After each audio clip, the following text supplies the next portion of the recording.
whether it's in line with town planning standards. But suffice to say that I think the Premier already touched on it. There is a process in which it is a town planning process in which to decide where to put schools and when to put school and what type of schools, whether it's a primary school or it's a secondary school or it's even a university for that matter. So I think as to whether the schools in KZN are in line with town planning standard, I won't be able to make any pronouncement on that, but I'm able to talk about the process in which we follow as to how do we decide on schooling, on putting schools. And I think the MEC already touched on it. These schools, in an ideal situation of planning situation, we don't just wake up today and decide that we're going to put a school here.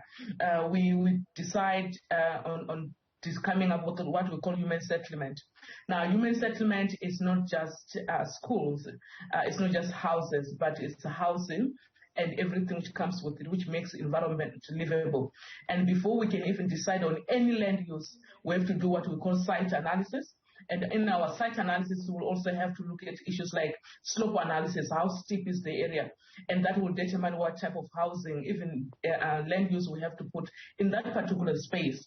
And the population also guide us in terms of whether we have to put schools, what type of schools, and how big the schools are supposed to be. We also have to do what we call environmental analysis, and this is your EIA, try to understand the type of the environment, the type of the soils that you have. And of course, you have to do the land use budget and also demarcate within the very same space which areas are prone to flooding, which areas are not, and which areas are developable and not developable. And those which are not developable, you will have to leave them as an open spaces and come up with innovative ideas how to use that particular space and try to make sure that you avoid a situation where people they will be prone to flooding and avoid death in a later stage. Yeah. So why is it that then some engineers, Dr. Hope, are saying, for example, there's been no strict adherence to those constraints, particularly when it comes to flooding? For example, that there are certain houses, maybe even certain buildings that are built on what is known as flooding channels. Others are built, for example, on top of drain water channels and so on and so forth, and flood plains. That's the word that they are using. What do you make of that assessment by some engineers? Yeah, no, I think you're quite right, and we see a number of those around Durban, and even in other cities within the country. So what is happening within South Africa, and Durban is not excluded in this discussion, of course, because it's the area under discourse at the moment. You will realize that we're experiencing unprecedented high rate of urbanization. So we're having a lot of people coming within our urban spaces. And now, when these people come to urban spaces, they find open spaces, which some of them, those spaces are left undeveloped for obvious reasons that I've mentioned earlier on, that these are town planning related kind of areas that you cannot touch them, maybe because of their floodplain and other reasons that I may mention. Now, just because people that do not have place to live closer to their workplace, they tend to utilize those spaces for residential areas. And that's why you find that we end up having the cases that we have in terms of the flooding. But over and above that, we also have a situation where when you're looking at the issues around the flooding and the space, there are areas that even if they are demarcated for housing, but people, they need to adhere to strict conditions that the municipality will have in terms of developing structures. In other words, I'm talking about how do you develop a housing thing? Do you have engineers who come and observe your foundation, the material? And of course, because of the affordability, people are not able to go through all that processes. And in the event of flooding, those are the people who get to be hit the most. The vulnerable, the urban poor are the ones who suffer the most during these cases of flooding. Yeah, indeed. Mervyn, let's bring you in here. I mean, what's your assessment of the complex challenges facing the urban planner today as far as the mandate they are tasked with of redressing the spatial designs of the past in the KZN eThekwini municipality in particular? So good evening, Thabo, and good evening to all your viewers. And I think we might just have to say, our condolences to those families who have lost loved ones in these floods. But to respond to your question, Thabo, we have, and I agree with the previous speaker, a massive urbanization, and that is being driven by economic means. People are in need of work. The cities provide the best opportunity for that, and so people come to the cities in search for work. But we do not have sufficient low-cost housing in the cities. We do not have the kind of land stands that the previous speaker was speaking about, that the municipalities actually are making available to people. So through no fault of their own, people have to live somewhere near to taxi routes, near to places of work. And so we find ourselves in a situation where those who are most vulnerable in our cities are exposed constantly to the greatest dangers of nature we have seen in the past. So we've seen this type of flooding. We've had loss of life in 2020, 2021, as you have mentioned. And yet here we stand again today, having lost about 280 of our people. And it's just not acceptable that somehow we have to resolve this. And one of the ways is to look at proper housing, proper land distribution, so that we can actually cater for all those coming in, looking for economic opportunities in our cities. MC, I'm going to let you go in a moment. One of the studies conducted around 2018 or so with about 57 town planners, that survey indicating one very critical thing. You're a politician, so I think you're best placed to be able to help us with this particular question. One of the challenges that town planners pointed out was that politics affect how technical decisions are made. In other words, political power is being exerted on town planners on behalf of private developers to influence local decision, compromising the interests of the poor. Well, it's a question that obviously will have to be a subject of debate because there should always be a correlation between the administration side, which will obviously deal with town planning, but also a political side which deals with policy making. And that interface obviously should be seamless in a way that does not compromise one another. So from our position is that where you deal with issues such as town planning and related matters, it should be a collective wisdom of both the town planners but also the policy makers, so that there is no disjuncture between the two. You will remember that we as politicians in the main focus on the policy domain, which is informed by quite a number of material conditions that we face in two colleagues were speaking about the urbanization that is increasing at the highest level.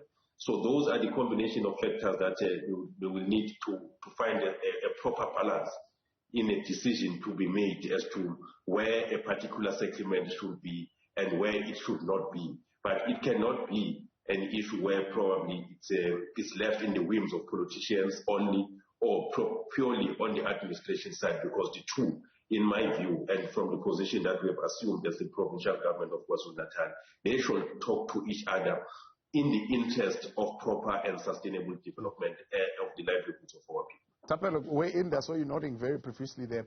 Do they talk to each other? Please unmute for us there. No, Thabo. I was listening to the MEC there responding. I think part of the situation that we are in right now is as a result of the failure of the government to actually allocate land that is proper for people. People who are living in informal settlement are living along the river banks, are living out of desperation. And I think this country, we need the ANC that is honest and say that we are in this situation. We knew about urbanization. We knew that the number of people that are going to move into the cities were going to increase over the years. And we should have made plans and we should have allocated decent housing for our people. And the ANC lacked the political will to actually allocate land. There is private land right now next to me, but we are congested in one place because somebody bought land and left 20 years ago.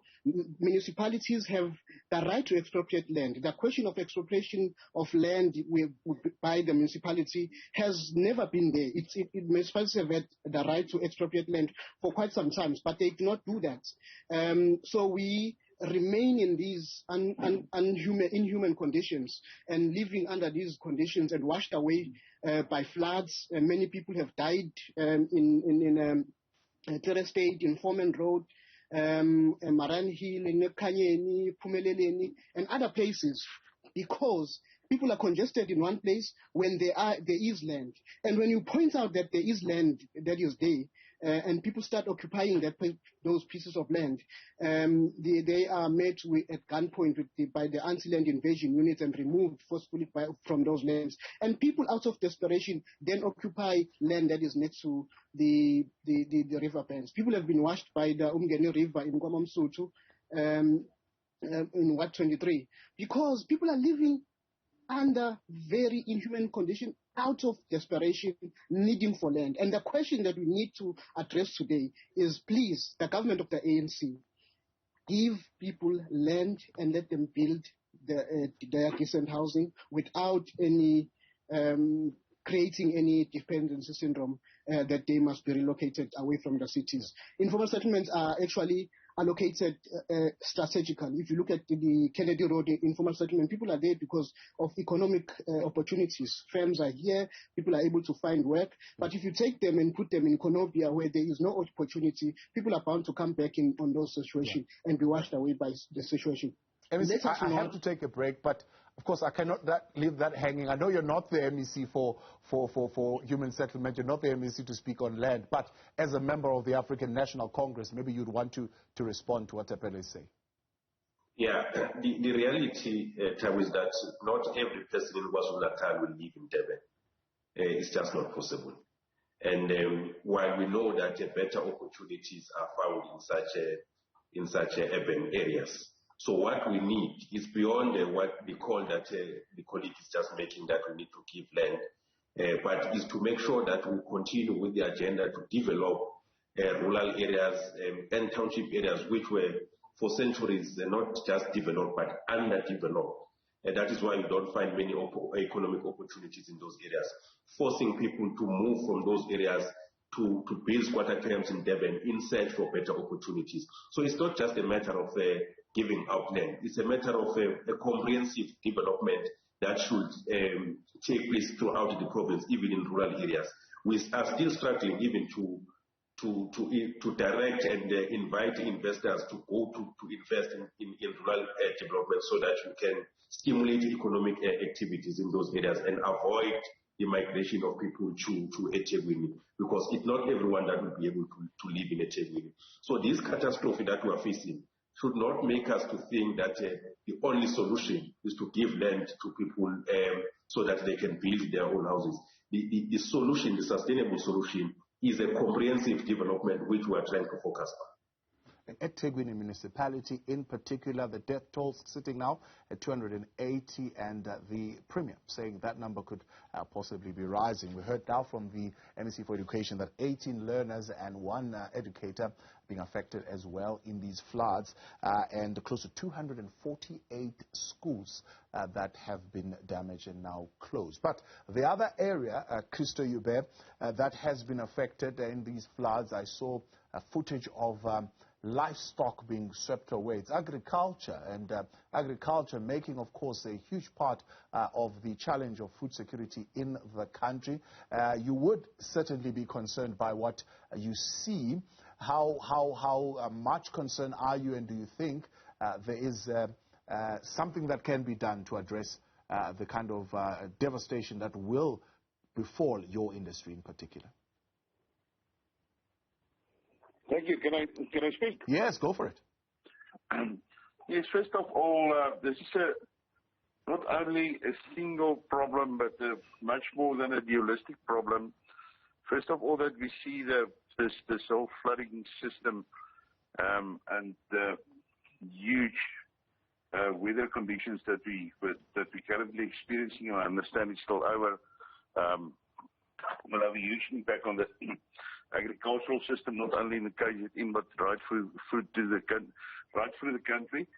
Further on, we also need to understand that South Africa produce enough food for the country. So we're food secure on a macro level, but we experience a lot of problems on the micro level due to affordability and availability. And if I refer to that, then to get the food to the people and also to make it affordable enough to purchase it. Now, first of all, what we will see in the system is that food prices is already busy rising due to a lot of other exogenous factors like the Ukraine-Russia issue, the depreciation of the rand, the food and mouth disease that we currently experience. So there's a lot of stuff that's coming down on the whole world, and especially on South Africa also. And then one of the other issues with the current infrastructure damages in our total system, they haven't played, or KZN played a very important role in terms of exporting food and earning the foreign economy and this of our foreign exchange, and this obviously bring a lot of economic growth into the system. So we're going to be hampered. We already saw there's a lot of congestion in our ports, and I understand that private sector and also public sector is working hard to resolve those problems. But yeah, what we can expect, we already saw food inflation on a 6.4 against a normal CPI of 5.7, and with all these effects, we can expect that food inflation will rise. I'm not sure to what extent. I do not believe that we're going to see the 12.1% when we had the drought a few years back. But yes, we can expect so. And then on the back of that, as I understand, the port is totally closed. We have enough wheat at this stage to produce a country with the necessary flour and bread. Yeah. But yes, we're a net importer of wheat, and there's a lot of the wheat coming in through the ports, around about 250,000 tons a month. And then we also need to get out the surplus of maize, yeah, as I previously said. And then also on the horticultural industry side, then we going to experience difficulties. We know that the citrus industry is one of our biggest industries, or actually, as I understand, closely the biggest industry, export industry in the world. And yes, there's a lot of those citrus that go through the citrus terminal, and then also talking about the sugar or the cane, or actually the sugar. We're going to experience a lot of challenges this coming year with the weather conditions that we currently experience, and also with, as I previously said, the external or the exogenous factors on the system. So we need to work together, and we cannot blame government on top of this. My take is, or any parastatal, my take is now South Africa need to work together. Yeah. Otherwise, we're going just to bring more constraining factors into the system. All right, I appreciate that, Christo. You best stay on there. Dr. Hope, let me bring you here. In as far as the institutional environment, is the institutional environment supportive? Are the basic institutional arrangements as far as the execution of the planning in a manner that is transformative? Is that environment currently conducive? Oh, okay. Thank you very much. It's a kind of difficult, more rather like a political one question, because it depends where you are in terms of the processes. So there are, in the extreme end, there are institutions which are not supportive, especially you did indicated earlier on where planners are actually concerned that their voices are actually not heard. And as we always say, we're saying planning is politics and politics is power. And unfortunately, planners do not have that power which they need.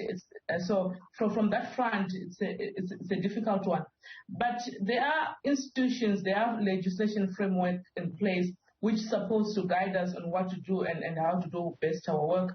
We do have legislation to guide land use development. We do have this legislation to guide us in terms of the environmental sensitive areas. So we have the legislation in place, but as to the implementation of that, planners, they will tell you different stories depending on the areas in which they're operating in. Some municipalities are very supportive. Some municipalities are here, when I talk municipalities, I'm talking about the system within the municipalities, are supportive of progressive development. And some, they're just quiet and you just have to listen to what the politicians are saying. And most of them, they're worried about what will happen with their income, what will happen with their life as a whole.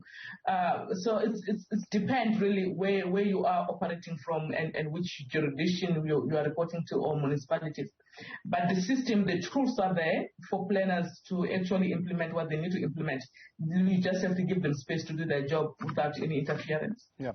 In the event that these considerations, Dr. Hope, are not taken in, or the matters raised by town planners are not taken into consideration, especially the material ones that are resulting, for example, in the type of thing that we are seeing now, buildings crumbling down. I mean, there are town planners who've raised issues, for example, like stringent build standards that are adhered to, for example, when you talk of corporate buildings, are not the same standards that are adhered to when you talk of state-funded buildings. And one would look at where state-funded buildings largely are. They are in the townships. And where is the biggest impact being felt right now? In the townships. And you look at the industrial buildings, most of them are still standing. And one would then put two and two together and think there's a point that they are making here. Yes, there's a point they're making. Like I said, it depends on the power, who got the power to make a decision at the end of the day. Planners are professionals, like you've alluded to the findings earlier on. They're professionals. They've got skills. They're trained what to do, but they've got no final say in most of the circumstances. If you look at even the IDP process itself, if you just look at how it's panned out, at the end of the day, it has to go through the political principles to actually endorse that and be okay with it. And that is concerning on its own, because at the end of the day, what happens if some of the developments are not in favor of the political principles in power at the particular time? But also important to notice that while planners are at the helm of planning and the land use and restoring order within our urban environment, they don't work alone. So there are also other sector departments which need to show up in a greater way in order to able for us to come up with a sensible environment and livable environment. And on their own, they definitely cannot do anything on their own. But also there are some other issues that we need to observe, some basic issues. I did alluded earlier on in terms of our cities being overly populated, and we're talking about about 57% of the world population is concentrated in the cities, and in terms of the surface, we're talking about 2% of the surface. Where is this 98%, and who's staying those 98%? So I think there has to be, and I think the MEC was trying to touch on that towards the end, to say we have to, as planners, we also have to give people options to stay where they are, if they can stay where they are, by developing those areas. It is unfortunate that in South Africa, we don't give people that option to say, I want to stay in my township or in my village because everything's here. Everyone wants to go to the cities. We've overdeveloped those areas, and that is really concerning. And in so doing, we've opened our cities, basically, but we have not adjust the infrastructures, right? So we are saying everyone come post-apartheid, come to the cities. You don't need Dompas anymore. Come to the cities. But where are you going to stay in the city? What are you going to eat within our cities? I think there's a lot of innovations and a lot of thinking needs to go into that. That yes, we do have freedom of movement. People, they can go from one place to another. But when you get to the cities, what do you do? Where do you live, and how do you survive? Very interesting point that you're raising, and I want Thapelo to come in on that as well in just a moment, and we'll get Mervyn as we conclude the conversation tonight. Stay with us. In Focus continues in a moment.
You're back with us tonight on In Focus, your Newzroom Afrika, Channel 405, a panel conversation, of course, on the impact economically, socially, and otherwise of the floods in KwaZulu-Natal, firmly under the spotlight tonight. Dr. Hope Magidimisha-Chipungu, Mervyn Abrams, Thapelo Mohapi, as well as Christo Joubert with us tonight. And you're taking part. I see your messages. We'll get to them on WhatsApp in just a moment. But, Thapelo, I wanted to bring you here. Interesting question that's being raised by town planners. So town planners, for example, will tell you stormwater management, right?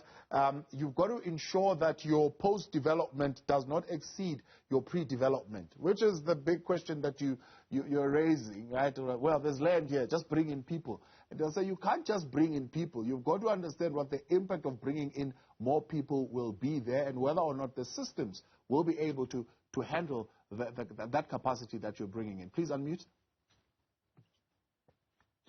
Thank you very much, Thabo. And I think one of the questions that we need to address is exactly that. Why are people moving away from the rural areas to the cities? Well, we all come from the rural areas. There's dire poverty there. There's no opportunities. There are no universities. When you are hopeless and have nowhere to go, you think of coming to the cities, and you don't think where you're going to live. All you are thinking of is where I'm going to find a job. And once you find a job, you erect a structure somewhere else so that you can sleep while you will be able to feed your family. And that's a reality on the day for South Africans everywhere, that people are moving into the city to seek better opportunities. There are no better universities. There are no job opportunities. There are no companies in the rural areas that can actually employ people. And we are saying to government, part of the problem is that the rural areas, the town in the in the rural areas are not being looked at. There is no boosting of the rural economy, and therefore people then choose to leave the cities. We would not be here. No one wants to come to these big cities. But if town planners become town planners not only of the metros, but also of the smaller cities, smaller municipalities, and make sure that the people that are there is economic environment and activities, no one will be moving up and down and into the bigger cities. But we are solely here in the bigger cities because there are no better opportunities where we come from, and we have no option but to move into cities. But I'm saying that there needs to be improvements in the small local municipalities. But also, Thabo, one thing that you have not highlighted is the corruption that has taken place in the cities, in the smaller cities, but also in the metros. You look at for instance, the Konobia in Durban. That was supposed to be completed in 2010 with more than 10,000 houses being built. Up until today, there's only 3,000 houses that have been built.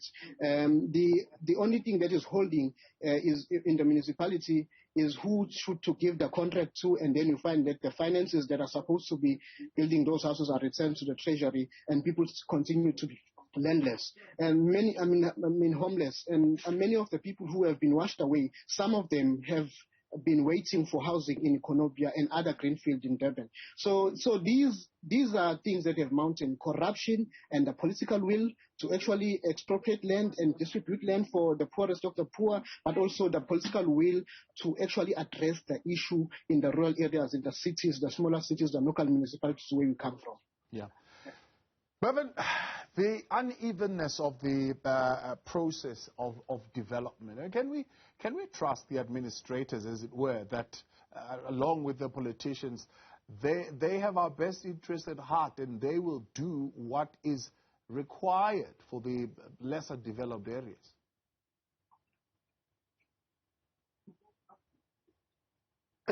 So, I'd take away pre-speak has mentioned the law. So sorry, Mervyn, that network letting us down there. Let's see if we can just try and reestablish and bring you back in there. Christo, let me come back to you. I mean, from what you see right now, as far as access to the critical areas and bringing in the food that is required in those areas where roads have been damaged, and we saw some trucks there, very important logistics infrastructure that was damaged. Has that severely hampered the work of moving food around in the country? only look at Transnet. They really do their best to be more efficient. But then we're sitting with the thing of cable theft and even of railways that's been stolen, and then the grains cannot move to where it's supposed to move via rail. Obviously, then the grain owners or the guys who's doing the trading and stuff move to road. Now our roads, especially in KZN, is so damaged. I'm not sure what will be the impact, but yeah, that is the one side to get the food to the processors, and then from the other side to get the processed food. And if I talk about processed food, then I'm not referring to cans and everything. I refer about a lot of staple foods like maize meal, flour, bread, that kind of stuff. And we're not sure what the impact will be, but we can expect that the cost will be higher, and obviously this will carry towards food inflation. But yes, we're sitting with challenges, and I hope we can resolve this issue quite easily. I understand that KZN is already declared a disastrous area. Government needs to jump in and with the public works and try to fix what we can fix. But we also clearly understand that government has a lot of constraining factors. One of them is funding. So yes, we're sitting in with a lot of challenges. And I believe that we need to sit down with private sector also. Where can we assist? Especially we've previously have heard about the lives that have been lost. But yes, hunger is a very huge thing in South Africa. Around about 20% of our people is. Yeah, interesting a question that's being raised by town planners. So town planners, for example, will tell you stormwater management, right? You've got to ensure that your post-development does not exceed your pre-development, which is the big question that you're raising, right? Well, there's land here, just bring in people. And they'll say you can't just bring in people. You've got to understand what the impact of bringing in more people will be there, and whether or not the systems will be able to handle that capacity that you're bringing in. Please unmute. Okay. Thank you very much, Thabo. And I think one of the questions that we need to address is exactly that. Why are people moving away from the rural areas to the cities? Well, we all come from the rural areas. There's dire poverty there. There's no opportunities. There are no universities. When you are hopeless and have nowhere to go, you think of coming to the cities, and you don't think where you're going to live. All you are thinking of is where I'm going to find a job.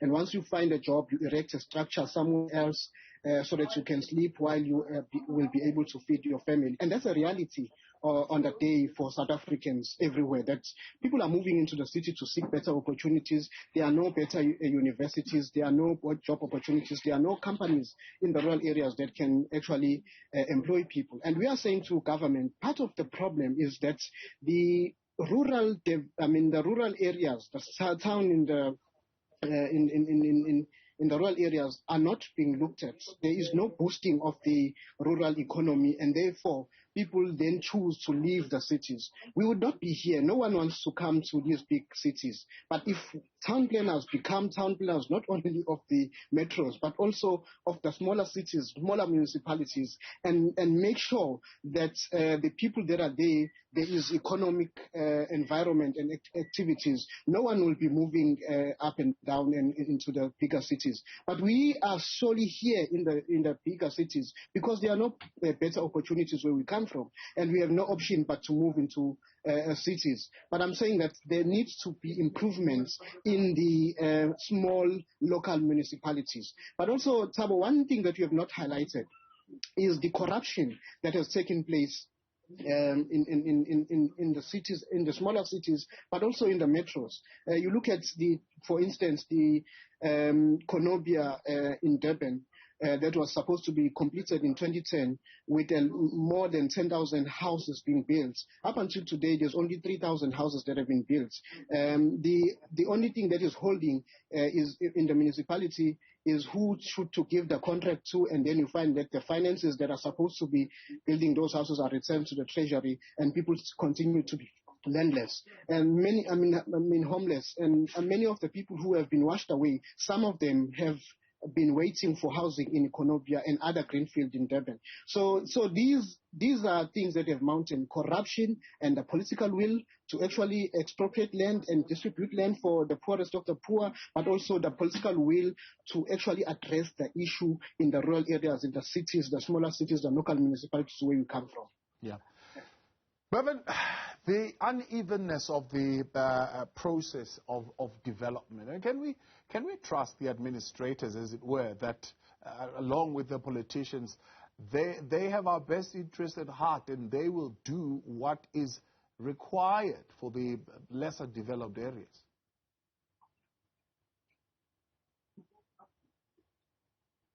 So, I'd take away pre-speaker has mentioned the sorry, Mervyn, that network letting us down there. Let's see if we can just try and re-establish and bring you back in there. Christo, let me come back to you. I mean, from what you see right now, as far as access to the critical areas and bringing in the food that is required in those areas where roads have been damaged, and we saw some trucks there, very important logistics infrastructure that was damaged. Has that severely hampered the work of moving food around in the country? And look at Transnet. They really do their best to be more efficient.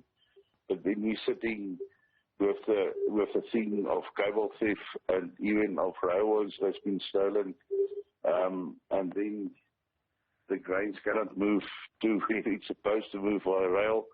Obviously, then the grain owners or the guys who's doing the trailing and stuff move to road. Now our roads, especially in KZN, is so damaged. I'm not sure what will be the impact, but yeah. That is the one side to get the food to the processors, and then from the other side to get the processed food. And if I talk about processed food, then I'm not referring to grains and everything. I refer about a lot of staple foods like maize meal, flour, bread, that kind of stuff. And we're not sure what the impact will be. But we can expect that the cost will be higher, and obviously this will carry towards food inflation. But yes, we're sitting with challenges, and I hope we can resolve this issue quite easily. I understand that KZN is already declared a disastrous area. Government needs to jump in and with the public works and try to fix what we can fix. But we also clearly understand that government has a lot of constraining factors. One of them is funding. So yes, we're sitting in with a lot of challenges. And I believe that we need to sit down with private sector also. Where can we assist? Especially we've previously I've heard about the lives that have been lost. But yes, hunger is a very huge thing in South Africa.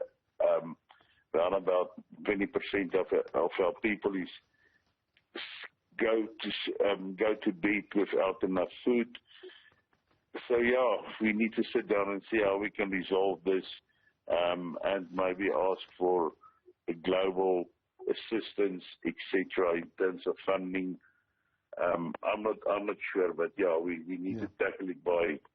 I suppose it's still early days. You're also trying to, as the industry, get your head around this. And previously, we've seen, for example, Farmers Agri SA and other formations in the agricultural sector asking for flood relief funds which in itself were a bit of a challenge. As you mentioned, money is not something that easily comes by in the country at this particular point, as the fiscus is a little bit strained. And is there a thinking around that at this particular point? Are farmers thinking of some kind of flood relief funds? I believe it will come from the farmers' organization and start talking to government, the Agri-South Africans, and further also the producers' organizations to tell that we really need to get some of our stuff out. And we also need to see that the process of getting the food to our people.